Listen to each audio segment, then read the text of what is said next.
જય માતાજી, જય શ્રી કૃષ્ણ મિત્રો. સ્વાગત છે તમારું અમારી ચેનલમાં મિત્રો. આજની કહાની ખૂબ જ જ્ઞાનવર્ધક અને સમજવાલાયક બનવાની છે. તો આ કહાનીને અંત સુધી ધ્યાનથી સાંભળજો, કેમ કે અધૂરું જ્ઞાન ક્યારેય કામ લાગતું નથી. તો ચાલો શરૂ કરીએ આજની કહાની. માં, તું પોતાનો સામાન પેક કરીને ચારેય દીકરીઓ સાથે નીકળી જા. મારા ઘરે હવે અમે તને અમારા ઘરમાં નહીં રાખીએ. પુત્રની વાત સાંભળીને વૃદ્ધ માં, જેની 4 દીકરીઓ છે, એ સ્તબ્ધ થઈ ગઈ. આંખોમાં આંસુ લઈને ગાયત્રીજી કહે છે, પુત્ર, હું ક્યાં જઈશ 4 મોટી દીકરીઓ લઈને? એક તું જ મારો સહારો છે. તારા સિવાય હવે મારું આ દુનિયામાં સહારો આપવા માટે કોઈ નથી. જો તું મને અને મારી દીકરીઓને ઘરેથી કાઢી મૂકીશ તો અમે ક્યાં જઈશું? ક્યાં રહીશું? શું જમીશું? અને કઈ રીતે પુત્રીઓના લગ્ન કરાવીશ? ગાયત્રીજીની વાત સાંભળીને પુત્ર વહુ ભડકીને કહે છે, અમે કંઈ ટેકો નથી લઈ રાખ્યો તમારી અને તમારી દીકરીઓનો. તમે બધા ગામડાના અભણ માણસોને રાખીને મારે કેટલી બેઇજ્જતી સહન કરવી પડે છે એ હું જ જાણું છું. હવે નહીં સહન કરું. હું હાઈફાઈ સોસાયટીમાં રહું છું અને મારી બધી બહેનપણીઓ પણ હાઈફાઈ સોસાયટીની છે. તમારી લોકોના કારણે હું એને મારા ઘરે પણ નથી બોલાવી શકતો. તમને લોકોને જોઈને એ મારી પર હસશે.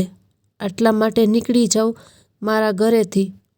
હવે મને ફ્રીથી, આઝાદીથી રહેવા દો. પુત્ર, તારું એટલું મોટું ઘર છે, એમાં પાછળનો એક રૂમ મને આપ્યો છે. હું તો એમ પણ તારા એટલા મોટા ઘરમાં નથી આવતી. મારી દીકરીઓ પણ નથી આવતી.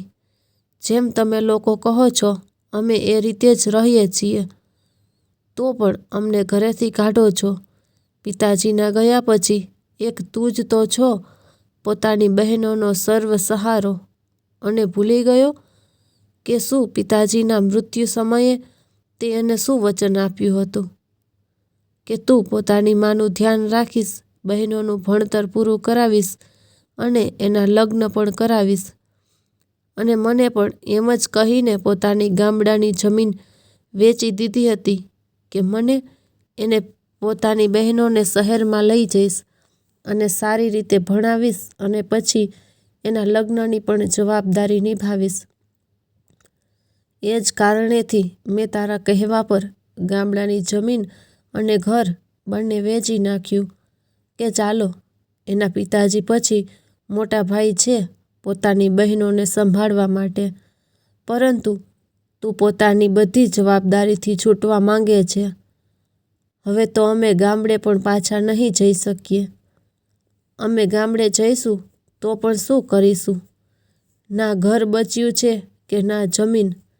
અત્યારે પુત્ર વહુ એના રૂમમાંથી એક બેગમાં બધા કપડાં પેક કરીને દરવાજા બહાર ફેંકીને કહે છે, મયંક, હવે તારી માં એક દિવસ પણ તારી બહેનો સાથે આ ઘરમાં રહી તો સમજી લેજે કે હું આ ઘરને છોડીને મમ્મી પપ્પાના ઘરે જતી રહીશ. મેં તારી સાથે એટલા માટે લગ્ન નહોતા કર્યા કે 4 બહેનો અને વૃદ્ધ માને તારી સાથે રાખું. જો તારે પોતાની બહેનોને અને માને પોતાની સાથે રાખવા છે તો હું જતી રહું છું મારા મમ્મી પપ્પાના ઘરે. અને મારા પપ્પાને કહી દઈશ કે પોતાના જમાઈની જગ્યાએ કોઈ બીજાને બિઝનેસ પાર્ટનર બનાવી લે. આ વાત સાંભળીને મયંક ડરી જાય છે અને કહે છે, નહીં ડાર્લિંગ, એવી કેવી રીતે તું પોતાના મમ્મી પપ્પાના ઘરે જતી રહીશ? હું તને ક્યાંય પણ નહીં જવા દઉં. જો તું આ ઘરેથી જતી રહી તો મારું શું થશે? મયંકે વાત સારી રીતે જાણતો હતો કે આજે એ રેખાના પપ્પાના લીધેથી જ આટલા મોટા બંગલામાં રહી રહ્યો છે. એના બિઝનેસમાં પાર્ટનર છે, મોટી ગાડીઓ છે. આ શાન રેખાના પપ્પાના લીધેથી જ છે. જો રેખા એના મમ્મી પપ્પાના ઘરે જતી રહી તો તો એના પપ્પા મારાથી નિરાશ થઈ જશે, તો મારો બધો એસો આરામ છીનવાઈ જશે. દરવાજા પર પડેલા બેગને પકડીને માની હાથમાં પકડાવીને મયંક કહે છે, માં, તમે સાંભળ્યું નહીં? પુત્ર વહુએ શું કહ્યું? હજી પણ ઘરના ઉંબરા પર ઊભી છે. નીકળી જા પોતાની પુત્રીઓને લઈને. ગાયત્રીજીની મોટી પુત્રી ગૌરી, જેની ઉંમર 20 વર્ષની છે, એ કહે છે, ભાઈ, તમે મા સાથે આવું વ્યવહાર નથી કરી શકતા. મોટો ભાઈ તો પિતા સમાન હોય છે. બાળપણમાં આપણે બધા લોકો સાથે રમ્યા છીએ અને મને તો મારા ભાઈ પર કેટલો ગર્વ હતો. પણ તમારા વ્યવહારને જોઈને મને દુઃખી થઈ ગયું. મને તો લાગ્યું હતું કે પિતાજીના ગયા પછી તમે અમારા બધાની જવાબદારી સારી રીતે નિભાવશો. માં અને પિતાજીએ તમને કેટલી મુશ્કેલીથી ભણાવ્યા છે. ઘરના સૌથી મોટા પુત્ર છો. તમારી પ્રત્યે અમારી બધાની ખૂબ ઉમ્મીદ હતી. આજે તમારી પાસે બધું જ છે. એટલો મોટો બંગલા જેવું ઘર છે, મોટી મોટી ગાડીઓ છે, ખૂબ પૈસા છે, તો શું પોતાની ઘરડીમાં અને બહેનોને રાખી નથી શકતા? પુત્ર વહુ ચીસો પાડીને કહે છે, હા, તારી એકલી માં અને પુત્રી હોત તો ઘરમાં એક ખૂણામાં રાખી લેત. આખી પલટન સાથે લઈને ચાલે છે તારી માં. હવે 4 પુત્રીઓને રાખવી મારા બસનું નથી. અમે અહીંયા કોઈ ધર્મશાળા નથી ખોલી રાખી, જે તમને લોકોને અહીંયા રાખીશું અને ખર્ચો પણ ઉઠાવીશું. મારા મમ્મી પપ્પાના ઘરે બધા લોકો ખૂબ પૈસાવાળા છે. ક્યારેક કે અમને લોકોને મળવા માટે આવે છે અને અમારી વિશે પૂછે છે, તો મને કહેતા ખૂબ શરમ આવે છે. હું એ લોકોને ક્યારેય નથી કહી શકી કે તમે લોકો મારી નણંદ છો અને આ ઘરડી મારી સાસુમાં છે, કેમ કે ક્યાંયથી પણ તમે લોકો અમારા સ્ટેટસના નથી લાગતા. એટલા માટે તમે લોકો મારા ઘરેથી નીકળી જાઓ. આ ઘર મારા પપ્પાનું આપેલું છે. એમાં ખાલી મારો પતિ અને હું જ રહી શકીએ છીએ. મારા પિતાજીનો એટલો મોટો કારોબાર છે, જેના વિશે તમે લોકો વિચારી પણ નથી શકતા. હકીકતમાં રેખાને એ જ ચિંતા હતી કે ક્યાંક એવું ના થાય કે એનો પતિ મયંક પોતાની માં અને બહેનોના પ્રેમના લીધેથી ક્યારેક પીગળી ના જાય અને એના ભણતરનો ખર્ચો અને લગ્નનો ખર્ચો ઉઠાવવા તૈયાર ન થઈ જાય. આટલા માટે રેખા પહેલાં જ આ પ્લાન બનાવી લે છે કે આ માં દીકરીને એને ઘરેથી કાઢવામાં જ સારું છે. અને આ બધું કરવા માટે એ મયંકને પણ ધમકી આપી દે છે કે જો તું મારી વાત નહીં માને તો હું મારા પપ્પાના બિઝનેસમાંથી કઢાવી નાખીશ. મયંકને પૈસા અને શાન ખૂબ જ પસંદ છે. એ પોતાની જિંદગી એસો આરામ માટે પોતાની બહેનોને અને માને પણ છોડી શકે છે, પણ પોતાની જિંદગીના એસો આરામ નથી છોડી શકતો. થોડો ઘણો મયંક પોતાના માની તરફ જાય છે તો પોતાના પપ્પાની ધમકી આપીને પોતાની તરફ કરી લે છે. રેખા ખૂબ સારી રીતે જાણે છે મયંકની એસો આરામની જિંદગી ખૂબ પસંદ છે અને પોતાની ઘરડીમાં અને બહેનોના લીધેથી એ લક્ઝરી લાઈફ ક્યારેય નહીં છોડે. રેખા કહે છે, માજી, હજી પણ કંઈ વધ્યું છે કે શું? પકડો પોતાનો સામાન અને નીકળી જાઓ મારા ઘરેથી. ભાભી, હવે તમે એક શબ્દ પણ નહીં બોલતા. ખૂબ બેઇજ્જતી કરી લીધી તમે. માની હવે કંઈ પણ કહ્યું તો મારાથી ખરાબ કોઈ નહીં હોય. ઓહો, જોતો ખરા, તારી બહેનના નખરા. ઘમંડ તો એવો ભર્યો છે જેમ મહારાણી હોય. મહારાણી હોય કે ન હોય, પણ હવે તમારી ફાલતુની વાતો નહીં સાંભળું. જ્યાં સુધી તમારા ઘરમાં રહેતી હતી ત્યાં સુધી મેં અને મારી માએ ખૂબ સહન કર્યું. તારા ઘરના બધા કામ પણ અમે 4 બહેનોએ જ કરતી હતી. મારી નાની બહેન, જેનું હજી બાળપણ પણ નથી ગયું, માત્ર 15 વર્ષની છે, એ પણ તારા આખા ઘરની સાફ સફાઈ કરતી હતી. હું આખી રસોઈ સંભાળતી હતી. માં તારા બધા વૃક્ષો અને ફૂલોને પાણી આપતી હતી. કોઈ ફોકટમાં નહોતી રાખતી તું. અમને હવે એ જ કામો માટે તારે માળી રાખવો પડશે, સફાઈવાળો રાખવો પડશે. ત્યારે તમે અમારી કિંમત થશે. અને ભાઈ, હવે તમારી પત્ની અમારી બહેનોથી અને ઘરડીમાં પાસેથી આટલા બધો કામો કરાવતી હતી, પણ તમે એક શબ્દ પણ નહોતા કહેતા. અને એમ પણ સાથે રાખીને તમે અમારી કઈ ઇજ્જત કરી હતી. એનાથી સારું છે કે અમે આ ઘરની બહાર જ રહીએ. જોઈ રહ્યા છો પોતાની બહેનોના તેવર. હાથમાં એક રૂપિયો પણ નથી, પણ અકળમાં સાતમા આકાશ પર છે. ભાભી, આ અકળ નથી, પરંતુ સ્વાભિમાન છે. ગાયત્રીજી પુત્રીને શાંત કરતા કહે છે કે બેટા, શાંત થઈ જા. શહેરમાં આવીને દીકરો આટલો બદલી જશે એની ઉમ્મીદ ક્યારેય આપણે નહોતી કરી. હવે પુત્ર વહુ તો પારકી હતી, પુત્ર પણ બદલાઈ ગયો છે. તો અહીંયા રહીને આપણે શું કરીશું?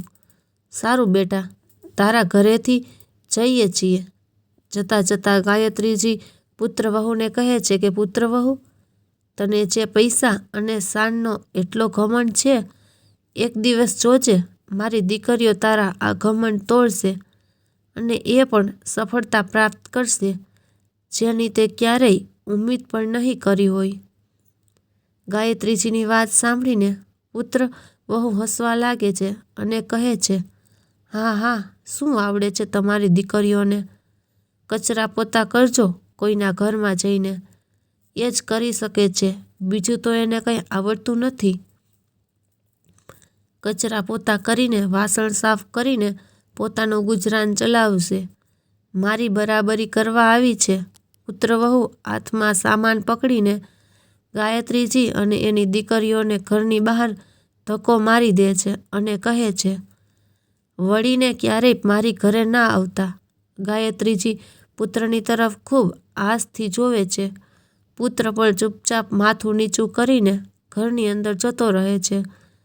ગાયત્રીજી અને એની પુત્રીઓ ખૂબ જ દુઃખી છે. સૌથી વધારે એના પુત્રનું મોઢું કાઢીને જોતા રહેવું, એનાથી ખૂબ દુઃખ થાય છે. પુત્રનો વ્યવહાર ગાયત્રીજીને સહન નથી થતો, પરંતુ શું કરી શકે? જ્યારે એને પોતાની માં અને બહેનો નથી દેખાતી, તો ચારે પુત્રીઓને લઈને રસ્તાના કિનારે એક વૃક્ષ નીચે ઊભે છે. ત્યારે સૌથી નાની દીકરી મેઘા રોવા લાગે છે અને કહે છે, માં, હવે આપણે ક્યાં જઈશું? ક્યાં રહીશું? શું આ વૃક્ષ નીચે આપણે રહેવું પડશે? પુત્રીની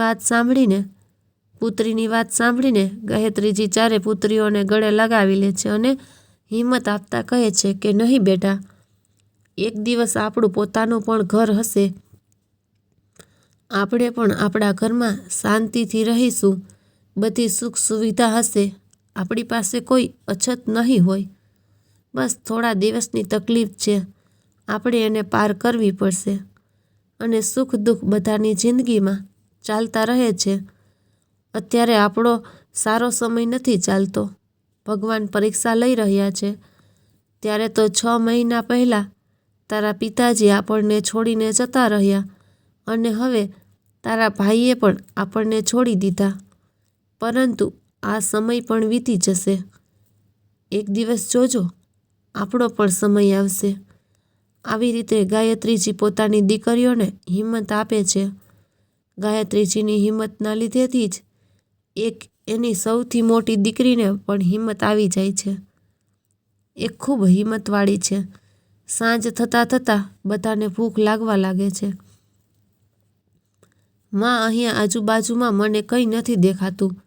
જ્યારથી ભાઈ પાસે શહેરમાં આવ્યા છીએ, ભાઈ આપણને ક્યાંય પણ નથી લઈને ગયો.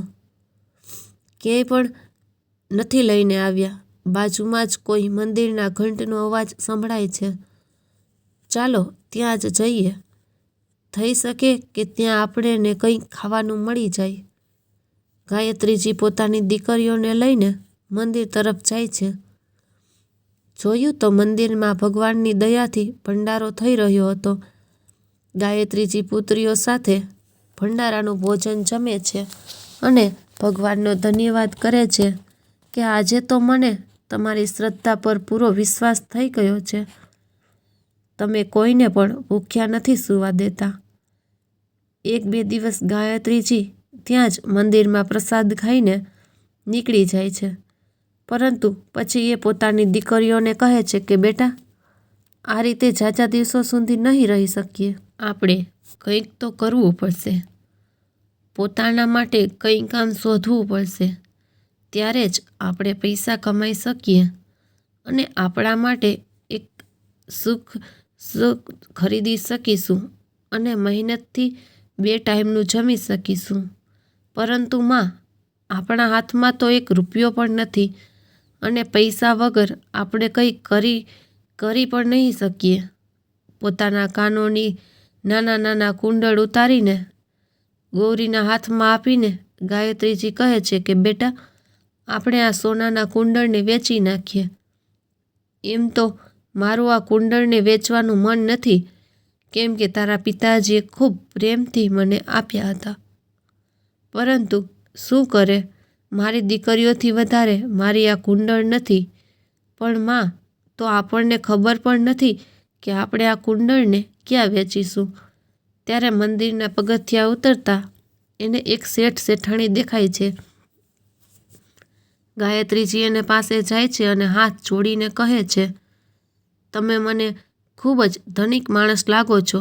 મને પૈસાની ખૂબ જ જરૂર છે. તમે મારા સોનાના કુંડળ લઈ લ્યો.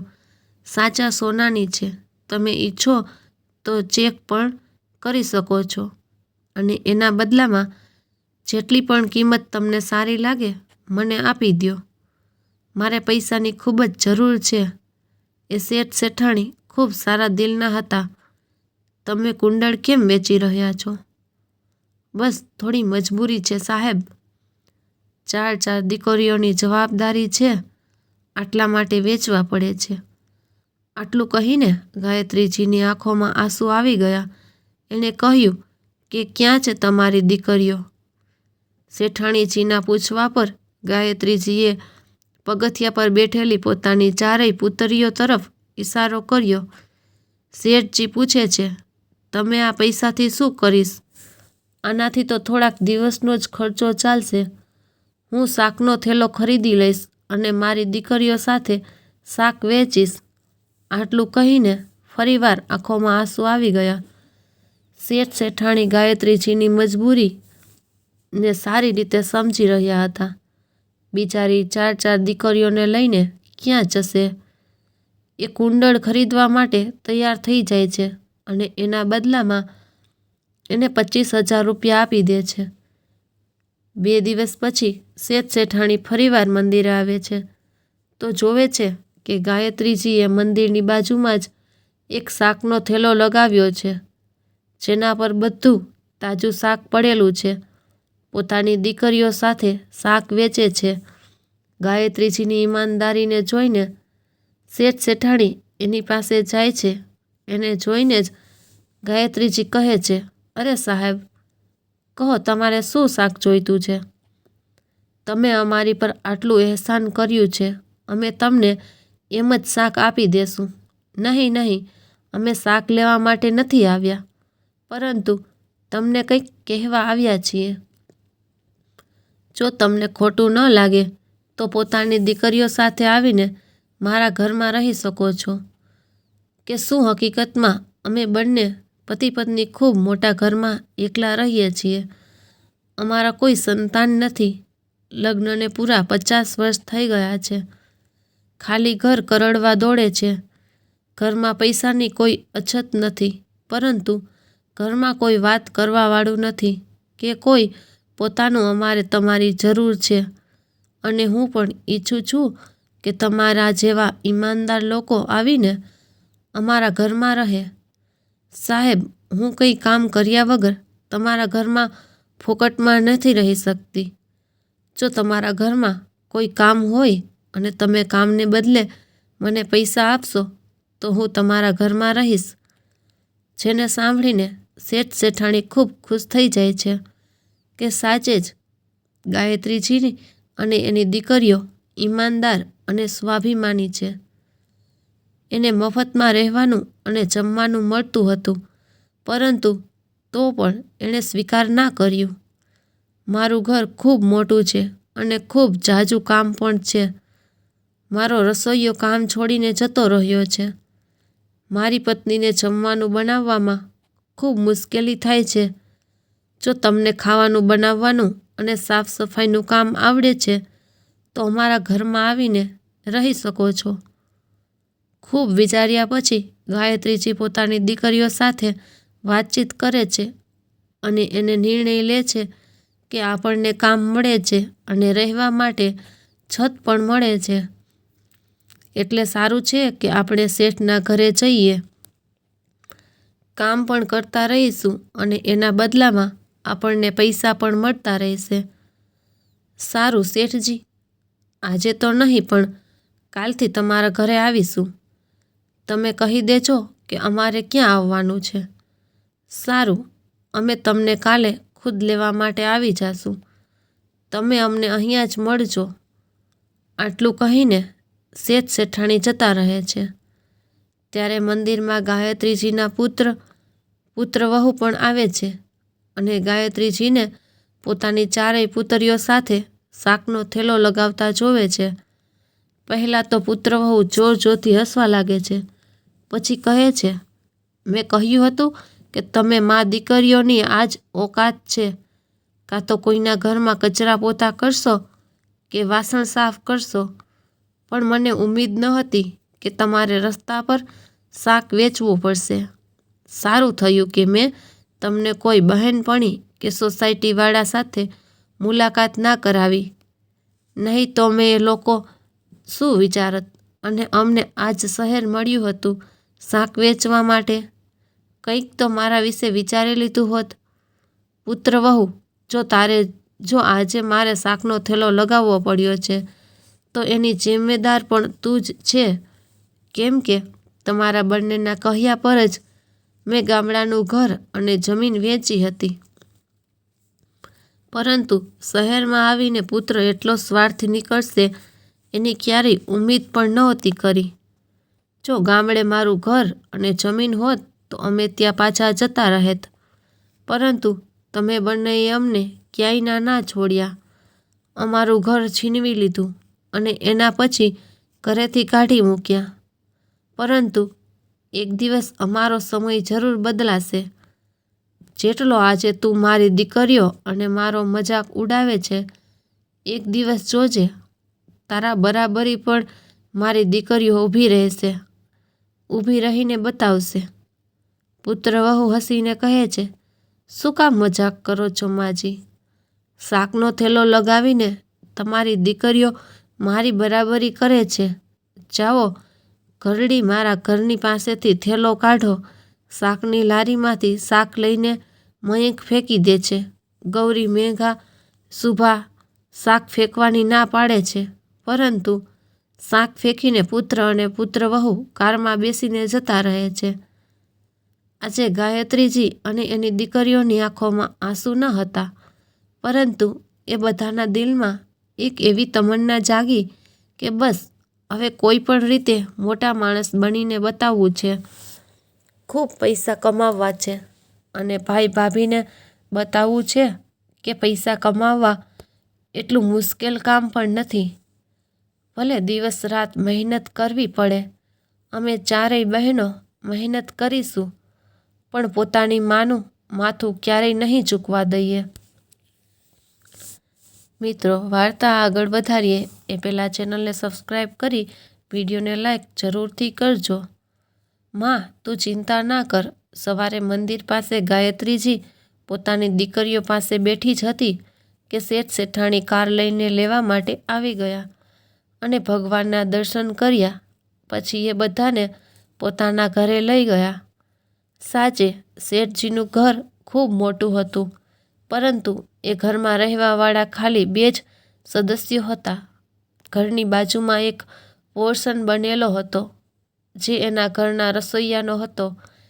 ગાયત્રીજી પોતાની દીકરીઓ સાથે એ જ પોર્શનમાં રહેવા લાગે છે. એક દિવસ શેઠાણી જોવે છે કે ગાયત્રીજી, જેની બંને મોટી દીકરીઓ ઘરનું બધું કામ પૂરું કર્યા પછી જૂના પુસ્તકોમાંથી કંઈક વાંચવાની કોશિશ કરે છે. શું વાંચી રહી છે બેટા? કંઈ નહીં મેડમજી, આ મારા જૂના પુસ્તકો છે. વાંચવાનો ખૂબ જ શોખ છે, પણ ભણતર વચ્ચે જ અધૂરું રહી ગયું, એટલે પુસ્તકો વાંચીને મન હલકું કરી લઈએ છીએ. શું તમને ભણવાનો શોખ છે? તમે પહેલાં કેમ ના જણાવ્યું? કાલે જ અમે તમારું કોઈ સારી કોલેજમાં એડમિશન કરાવી દઈએ. તારી જ શું કામ તમારી 4 બહેનોનું સ્કૂલ અને કોલેજમાં એડમિશન કરાવી દઈએ. આરામથી ભણજો. શેઠાણીની વાત સાંભળીને 4 બહેનોની આંખોમાં ખુશીની ચમક આવી ગઈ. ભણવાની વાત આવવા પર એકવાર પણ એની દીકરીઓના ના નથી પાડતી. ઘરના બધા કામકાજ કર્યા પછી ગાયત્રીજીની 4 દીકરીઓ ખૂબ મહેનત કરીને ભણે છે. ગૌરીનું LLB કરવાનું સપનું હતું અને તે જલ્દી જ પોતાના આ સપનાને પૂરું કરી લે છે. બીજા નંબરની દીકરી મેઘા ભણવામાં ખૂબ જ હોશિયાર છે. એ પણ પોલીસ વિભાગમાં એક ઓફિસર બની જાય છે. ત્રીજા નંબરની દીકરી, જેને ભણવામાં ખૂબ રસ ન હતો, એટલા માટે એ કહે છે કે મારે પોતાનો બિઝનેસ કરવો છે. એટલા માટે એ નાનો એવો બ્યુટિકનો બિઝનેસ કરે છે અને ધીરે ધીરે એનો બિઝનેસ ખૂબ વધતો જાય છે.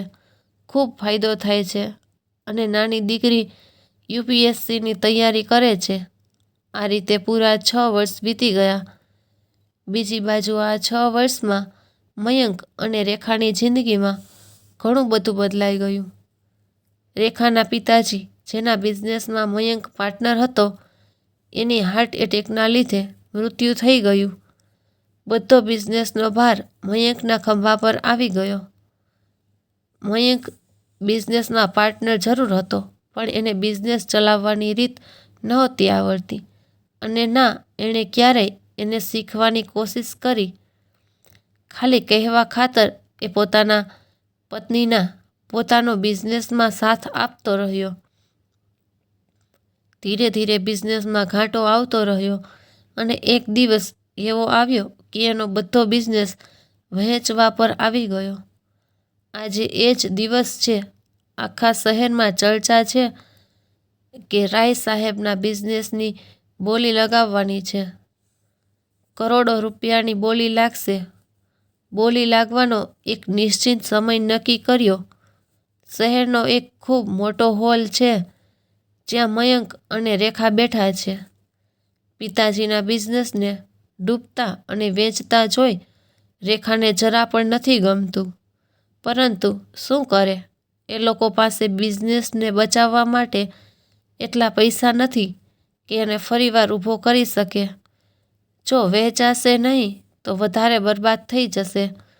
આખું ઘર વહેંચ્યા પછી પણ એ બિઝનેસને બચાવી ના શક્યા. બિઝનેસને બચાવવાના ચક્કરમાં મયંક અને રેખાને પોતાનું ઘર પણ વેચવું પડ્યું. બધા ઘરેણાં વેચી નાખ્યા, તો પણ બિઝનેસને બચાવી ના શક્યા. છેલ્લે એક નાનો એવો રૂમ લઈને બંને રહી રહ્યા છે. આખો હોલ લોકોથી ભરેલો છે. અલગ અલગ લોકો અલગ અલગ બોલી લગાવી રહ્યા છે. બોલી 1 કરોડથી શરૂ થાય છે, ત્યારે બીજો માણસ 1,20,00,000 બોલી દે છે. પછી બીજેથી એક બીજો માણસ ઊભો થાય છે, જે 1,50,00,000 બોલી લગાવે છે.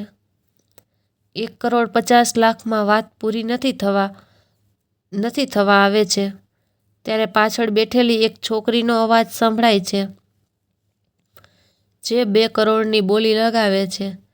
2 કરોડનો અવાજ સાંભળીને બધા લોકો પાછળ જોવા લાગે છે કે કોણ છે જે બિઝનેસને 2 કરોડમાં ખરીદવા માટે તૈયાર થાય છે. પાછળ ગૌરી પોતાની મા સાથે બેઠી હોય છે, જેણે 2 કરોડની બોલી લગાવે છે. 2 કરોડ પર વાત ડન થઈ જાય છે. પછી ફોર્માલિટી પૂરી કરવા માટે છોકરીને સ્ટેજ પર બોલાવે છે. છોકરી પોતાની અને સાથે પોતાની માને લઈને આવે છે. બંને લોકો સ્ટેજ પર આવે છે તો બધા લોકો આપસમાં વાતચીત કરવા લાગે છે. અરે, આ તો આપણા શહેરની ખૂબ જ સારી વકીલ છે, ગૌરી છે અને સાથે એની માં ગાયત્રીજી છે. આ વાત સાંભળીને મયંક અને રેખા બંનેને એક નજરે જુએ છે, કેમ કે બંનેના ચહેરાની રંગત બદલાઈ ગઈ છે. માં જ્યારે એની પાસે રહેતી હતી તો એકદમ પાતળી હતી, એક કોટનની સાડી પહેરીને રહેતી હતી, પરંતુ આજે એને સિલ્કની મોંઘી સાડી પહેરી હતી. પુત્રએ મને સ્ટેજ પર જોયો, જેણે ગળામાં એક મોટી સોનાની ચેન પહેરી હતી, હાથમાં ઘડિયાળ પહેરી છે. બાજુમાં જ એક લીલા કલરના કપડાં પહેરીને એની પુત્રી ગૌરી ઊભી છે, જેને જોઈને પુત્ર-વહુ અને પુત્રના હોશ ઉડી જાય છે. આવું કેવી રીતે થઈ શકે છે? મયંકના હાથ પર ચીમટો ભરીને રેખા કહે છે કે હું કોઈ સપનું તો નથી જોઈ રહી કે શું આ એ જ વૃદ્ધ સ્ત્રી છે જેને મેં ઘરની બહાર ધક્કો મારીને કાઢી નાખી હતી, કે કોઈ બીજું છે? અરે, આ તો મારી જ માં અને બહેન ગૌરી છે, જેણે આપણું ડૂબતું બિઝનેસ ખરીદ્યું છે. બંનેના ચહેરા પીળા પડી ગયા. ત્યારે સ્ટેજ ઉપર મયંકને બોલાવે છે. સામે એના પુત્ર-વહુને જોઈને ગાયત્રીજી અને એની પુત્રી ચોંકી જાય છે. થોડી જ વારમાં બધી ફોર્માલિટી પૂરી કરીને મયંક બધા કાગળ ગૌરીના હાથમાં આપી દે છે. ત્યારે ગૌરીનો ડ્રાઈવર આવે છે અને કહે છે, મેમ સાહેબ, ચાલો બહાર, ગાડી આવી ગઈ છે, અમે તમારી જ રાહ જોઈ રહ્યા છીએ. શહેરમાં સૌથી મોટા ડૉક્ટરનો કેસ તમારી પાસે આવ્યો છે, એ બધા તમારી જ રાહ જોઈ રહ્યા છે. જલ્દી ચાલો. ફોર્માલિટી પૂરી કર્યા પછી ગૌરી માનો હાથ પકડીને ગાડી પાસે જવા લાગે છે. ગાયત્રીજી અને એની પુત્રી પાસે આટલા બધા પૈસા અને શાન જોઈને પુત્ર-વહુના હોશ ઉડી જાય છે. શાકની લારી લગાવવાવાળી ઘરડી એટલી આગળ વધી ગઈ એને વિશ્વાસ નહોતો આવતો. પરંતુ આજે જે આંખોની સામે જોયું એ પણ સાચું છે.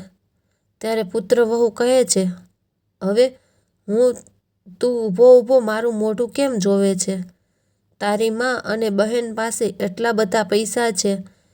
મારા પિતાજીના ડૂબતા બિઝનેસને બચાવવા માટે એના આગળ ભીખ માંગ, હાથ પગ જોડ, પૈસા માંગો અને મારા પિતાજીના બિઝનેસને ફરીવાર ઊભો કર. હું આવું કેવી રીતે કરી શકું છું, રેખા? ઘણા વર્ષો પહેલાં એને આપણે ઘરેથી ધક્કા મારીને કાઢી મૂક્યા હતા.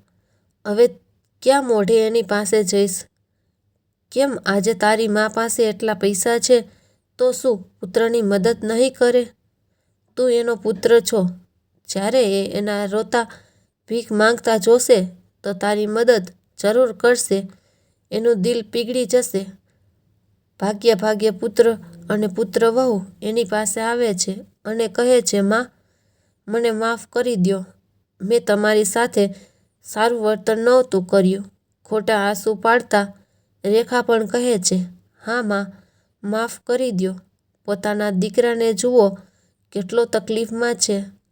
ભાભીની વાત સાંભળીને ગૌરીને ખૂબ ગુસ્સો આવી જાય છે અને કહે છે, અચ્છા ભાભી, જ્યારે તમે લોકોએ અમને ઘરેથી ધક્કા મારીને કાઢ્યા હતા ત્યારે પણ અમે લોકો પણ તકલીફમાં જ હતા.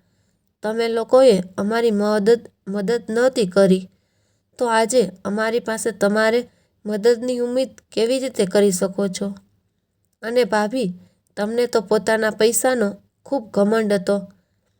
જ્યાં મારી સાથે વાત પણ કરવી તમને નહોતી ગમતી, આજે મારી સામે હાથ જોડીને પૈસા માટે ભીખ માંગે છે. ત્યારે ગાયત્રીજી પોતાના પુત્રના ગાલ પર એક થપ્પડ મારીને કહે છે, કેમ પુત્ર, તારા ઘરેથી જતા સમયે મેં કહ્યું હતું ને કે સમય કોઈનો પણ એક જેવો નથી રહેતો. મેં કહ્યું હતું કે એક દિવસ મારી દીકરીઓ તમારી બરાબર ઊભી રહીને બતાવશે. અને આજે જુઓ, મારી દીકરીઓ તમારા કરતાં પણ આગળ નીકળી ગઈ છે.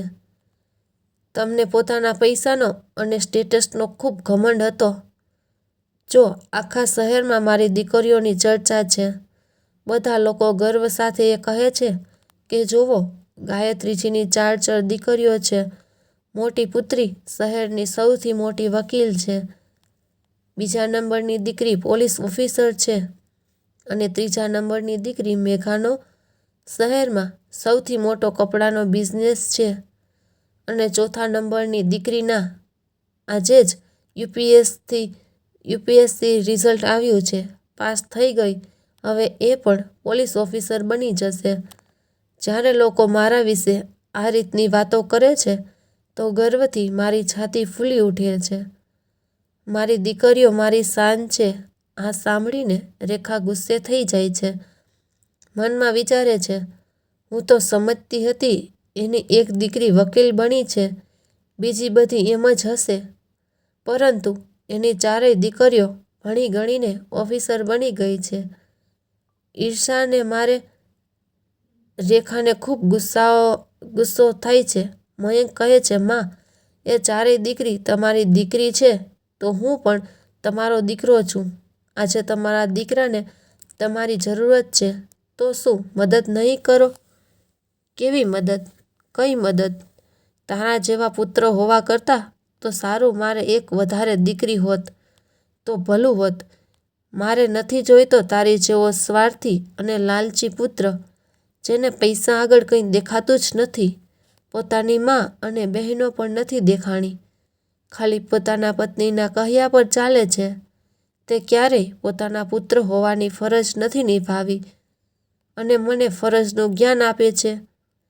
મેં તારી માટે શું શું કર્યું હતું એનું લિસ્ટ કાઢીને આપીશ તો ગણતો રહી જઈશ. આટલા માટે દૂર થઈ જા મારા રસ્તામાંથી. જે માનું શાક વેચવું પણ તને નહોતું ગમતું ત્યારે એ ચિંતા કરી કે માને ઘરેથી કાઢી નાખી છે તો એ શું જમશે? આ અજાણ્યા શહેરમાં ક્યાં રહેશે? આટલા માટે મારી પાસે હવે કોઈ પ્રકારની ઉમ્મીદ ના રાખતો. અને પુત્ર વહુ, ધ્યાન રાખજે. ત્યારે પણ પૈસાનું ઘમંડ ના કરતી, કેમ કે ઘમંડ કોઈનો નથી ચાલતો. પૈસા તો હાથનો મેલ છે, આજે છે તો કાલે નથી. ત્યારે એક બીજી લાંબી ગાડી આવે છે જેમાંથી ગાયત્રીજીની 3 પુત્રીઓ ઉતરીને બહાર આવે છે. 3 કહે છે, માં, જલ્દીથી મંદિર ચાલો. મેં મંદિરમાં દાન કરવા માટે બધી વસ્તુઓ ખરીદી લીધી છે. બસ તમારે તમારા હાથોથી એ બધી વસ્તુઓ દાન કરવાની છે. આજે તમારી 4 દીકરીઓ એટલી આગળ વધી ગઈ છે, એટલી તરક્કી કરી લીધી છે. અને જુઓ, આપણી છૂટકીએ પણ યુપીએસસીને ક્લિયર કરી લીધું. હવે એ પણ પોલીસ ઓફિસર બની જશે. ગાયત્રીજી સલામ કરીને પોતાની નાની દીકરીને ગળે લગાવી લે છે. અહીંયા સાસુમાં અને નણંદની શાન જોઈને રેખાને પરસેવો આવવા લાગે છે. એ દિવસને યાદ કરી રહી છે જ્યારે એણે આ 5ને ઘરેથી કાઢ્યા હતા. અને આજે જુઓ, બધા કેટલા ઊંચા પદ પર નિયુક્ત થઈ ગયા છે. અને હું રસ્તા પર આવી ગઈ છું. ગાયત્રીજી 4 પુત્રીઓ સાથે સાથમાં બેસીને મંદિર જવા માટે નીકળી જાય છે. પુત્ર અને પુત્ર વહુ તરફ વળીને પણ નથી જોતી. ગાયત્રીજીની 4 પુત્રીઓ મળીને શહેરમાં એક મોટું ઘર ખરીદ્યું છે, જ્યાં હવે તે રહે છે અને પોતાની સાથે મદદ કરવાવાળા શેઠ શેઠાણીને પણ રાખે છે. કેમ કે એ બંનેએ ગાયત્રીજી અને એની પુત્રીઓ સાથે જે કર્યું એટલું તો પોતાનું પણ નથી કરતું. ખૂબ મોટા અહેસાન હતા એ લોકોના. આટલા માટે ગડબડ સમયે એને એકલા છોડવા ગાયત્રીજીને સારું ના લાગ્યું. એટલે એમને પોતાની સાથે ઘરે લેતી આવી અને એની સારી રીતે દેખભાળ કરે છે. તો મિત્રો, તમને અમારી આજની કહાની કેવી લાગી? જો પસંદ આવી હોય તો વિડીયોને લાઈક કરી દેજો અને સગા સંબંધી સાથે શેર કરી દેજો તથા કોમેન્ટ બોક્સમાં જય શ્રી કૃષ્ણ લખી દેજો. અને ચેનલને સબસ્ક્રાઈબ ના કરી હોય તો ચેનલને અત્યારે જ સબસ્ક્રાઈબ કરી દેજો. જય શ્રી કૃષ્ણ. ધન્યવાદ.